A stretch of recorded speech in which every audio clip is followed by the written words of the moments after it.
안녕하세요. 스타디슈입니다. 어떤 한 사람을 보면 다 나쁘거나 다 좋거나 하지 않는 것 같습니다. 한 사람에게 좋은 점도 있고 동시에 나쁜 점도 있는 것 같아요. 또한 사람은 누구나 인생을 살다가 실수를 하기도 하죠. 최근 김지수 씨에 대한 기사를 보고 더욱 그런 생각이 들었어요. 지금부터 김지수 씨 인생 최고의 실수와 아무도 예상하지 못한 그녀의 행실에 대해 말씀드릴 텐데요. 이 내용을 다 보고 나서 여러분은 김지수 씨에 대해 어떻게 생각하실까 무척 궁금하네요.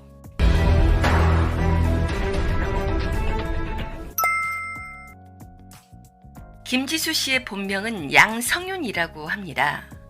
본명이 상당히 남성적인 것 같아요. 그래서 남자처럼 술을 잘 마시나? 1972년 10월 24일 서울에서 태어났다고 해요. 가족은 이녀 중 장녀라고만 나와 있어요. 개원예술고등학교를 졸업하고 경희대학교 연극영화과를 중퇴. 1992년 SBS 2기 공채 탤런트로 데뷔했습니다. 그녀의 나이 20살 때 탤런트가 되었죠.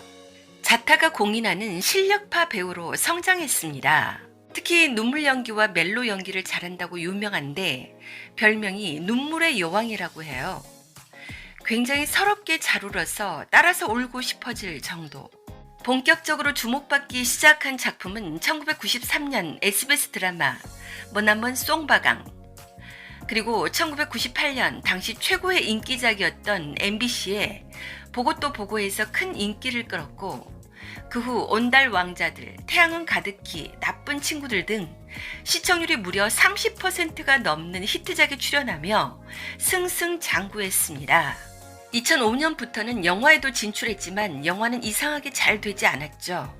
2008년 그녀의 인생 드라마 KBS2 태양의 여자에 출연했는데 완전 대히트를 합니다. 여기에 나온 역할이 그녀의 성격과 가장 비슷하지 않나라는 생각이 들어요. 인기 아나운서 신도영 역을 맡았는데 어렸을 때 입양되었으나 동생이 태어난 이후 천덕꾸러기 신세가 되어 구박만 받다가 결국 동생을 버리고 마는 아픔을 가지고 있는 역할이었습니다. 여기에서 신도영 역이 성과 악의 구분이 명확하지 않은 어려운 역이었는데 심경 변화 등을 잘 살렸죠. 특히 이 작품에서 그녀가 한 말이 사람들의 뇌리에 강하게 각인되었습니다. 닥쳐, 내 목을 부러뜨리기 전에. 안타깝게도 태양의 여자 이후에는 크게 주목받은 작품이 없습니다. 대신 음주운전으로 좋지 않은 주목을 크게 받게 되죠.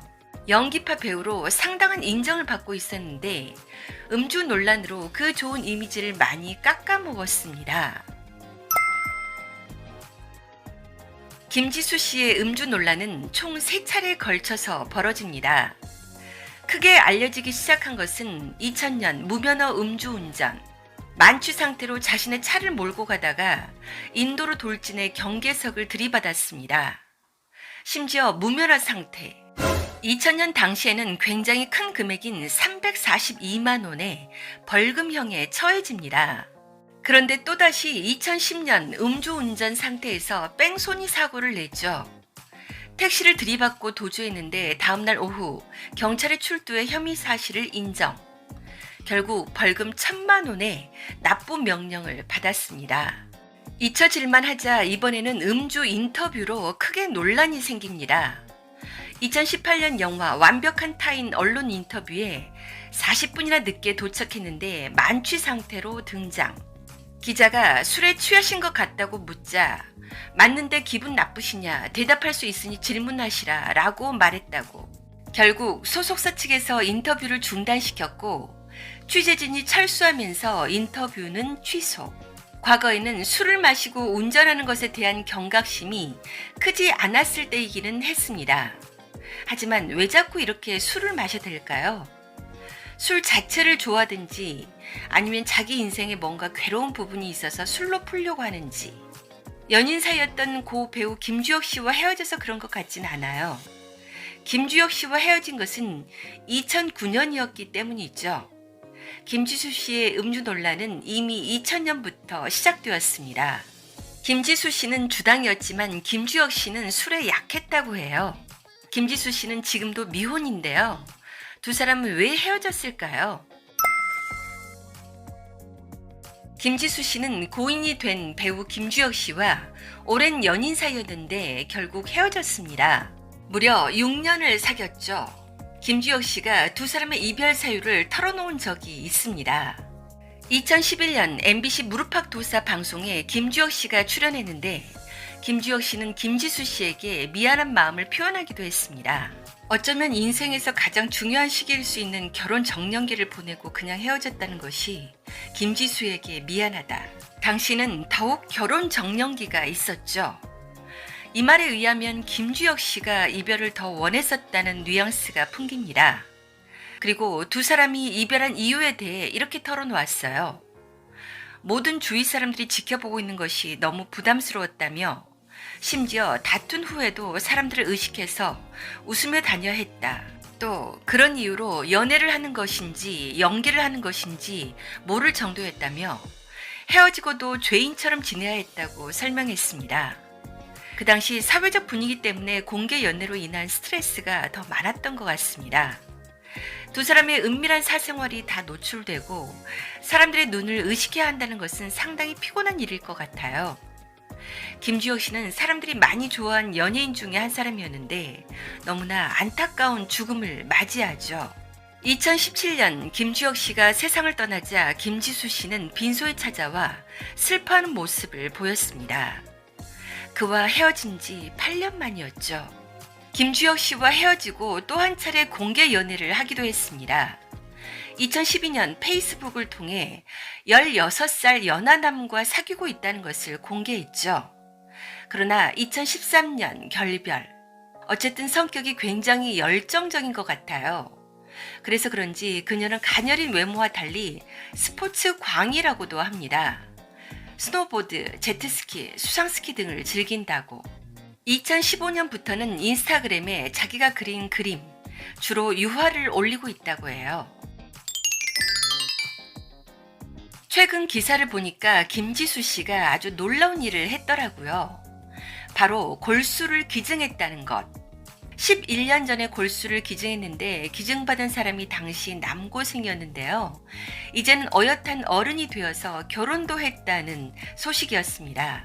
물론 기증한 측과 기증받은 측은 서로 교류가 안 되게 되어 있지만 우연하게 소식을 들었다고 해요. 골수 기증은 굉장히 어마어마하게 들리는데 어떻게 이렇게 어려운 일을 했을까 궁금해졌습니다. 알고 보니 과거에는 골수를 채취하려면 전신 마취를 하고 등허리 쪽 골수에 큰 바늘을 꽂아 조혈모 세포를 얻었는데 이제는 의학 기술이 발달해서 마치 헌혈하듯이 채취할 수 있다고 해요. 그리고 골수에서 얻은 조혈모 세포라는 것이 기증을 해도 자가 복제 능력이 있어 다시 일정한 양으로 돌아온다고 해요. 없어져 버리는 것이 아니라. 그러니 할 말 한 것 같기도 하지만 그래도 하기 쉽지 않은 일 같아요. 그래서 이런 선행을 실천한 김지수 씨가 참 좋게 보였습니다.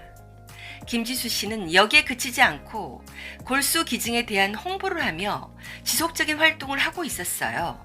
2017년부터 조혈모 세포 홍보대사 활동 중 이런 말을 하기도 했는데 상당히 공감이 되었습니다. 살면서 이런 기적을 만날 수 있는 경험을 하게 되어 감사하다.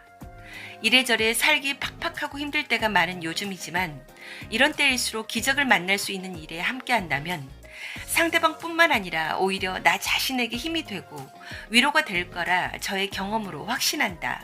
사람을 살리는 기적인 골수를 기증하는 방법은 대한적십자사, 생명나눔실천본부, 한국조혈모세포은행협회, 가톨릭조혈모세포은행, 한마음 한몸 운동본부 등을 통해 신청할 수 있다고 합니다. 또한 김지수 씨는 놀랍게도 2005년 각막, 장기 기증을 등록하기도 했어요.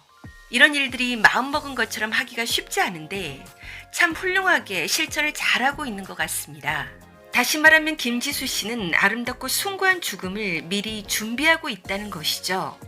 김지수 씨의 이런 선행을 알고 그녀에 대해 호감이 많이 생겼는데요. 여러분은 어떠신지요?